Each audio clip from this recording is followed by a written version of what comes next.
Today is Thursday, July 14th, 2016, and this is the ADM Investor Services Weekly Market Review. Today's guests are Alan Bush, Senior Financial Economist here at ADMIS, and Steve Freed, Vice President of Green Research. Alan, we'll start with you.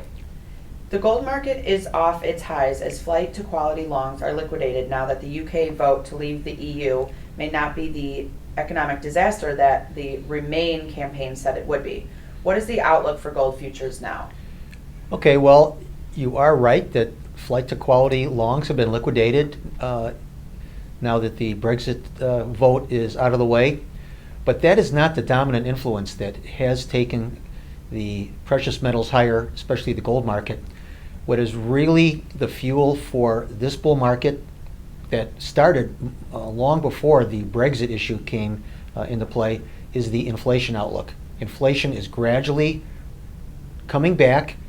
This is a situation that will last for a very long time, and it will take the precious metals to new highs. So the next objective we have in the gold, which I think we could see early next year, is somewhere around the 1450 area. Many central banks appear to be more concerned with potential deflation rather than inflation. Which one are we more likely to see, deflation or inflation? Well, we have had deflation over the last couple of years. That situation is gradually reversing with inflation. Actually, last November, core inflation levels around the world started to reverse, and I think we are going to see inflation gradually coming back and accelerating. So even though central banks are fighting the deflationary war, I think that within the next couple of years they'll have a brand new battle, and it will not be deflation that they are battling. It will be an inflation worry that they will be battling. So we're looking for inflation to come back slowly at first, but gradually increasing.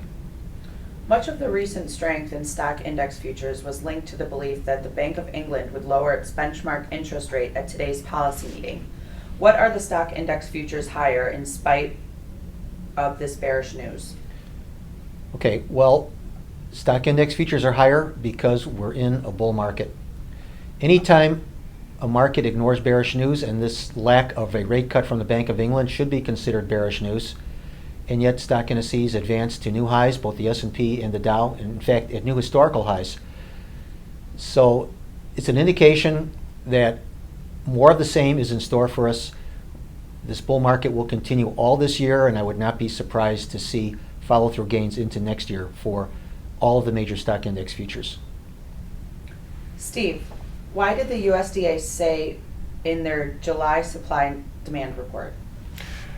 In the report, the USDA estimated the corn carryout at $1.7 billion, and the next year is a little over $2 billion, and this was less than expected. And they raised exports because of a lower Brazilian crop supply, and that offset the fact that they raised our crop estimate due to higher acres. In the beans, they estimated the carryout this year at 350, and next year at 290. These were all higher than expected. And I think what the USDA is missing on is the fact that our soybean demand is going to be bigger than what they're forecasting. In the wheat market, they raised our wheat crop, they raised world wheat production, and they raised our carryout. But in the world, they actually lowered the carryout a little bit. It's still a record.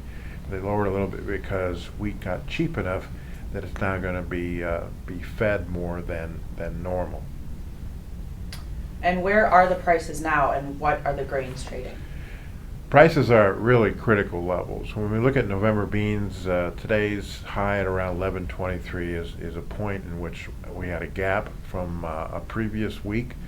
And if we fill that gap and close higher, it suggests we might test 12.50 beans technically, and that would probably be supported by a drier and warmer forecast. If we fail at this price level and the weather is not as hot and dry as what's forecasted, we could see prices go a lot lower. In the corn, we're basically at 380 on the D's, and it's a Fibonacci retracement level at 383. It's interesting in that we canvassed yesterday brokers and farmers around the Midwest, and they would say that the average corn yield right now is 174 bushels per acre. The government's using 168. That's 500 million bushels more than what the government is saying. And that would take prices probably 60 cents below where we are right now, easily. But if this hot, dry forecast comes in and lasts more than just a few days, we could take 10% off the crop. We would lose 1.4 billion bushels of corn, which would make prices go a lot higher. So farmers want to sell this 385 area, but they have to be really cautious because the forecast is we could see 100-degree temperatures across a big part of the Midwest starting July 20th through July 30th. And some maps extend that all the way into August 10th. So even though the crops look really good right now, they could deteriorate quickly if we have more than 2 days of this hot, dry weather.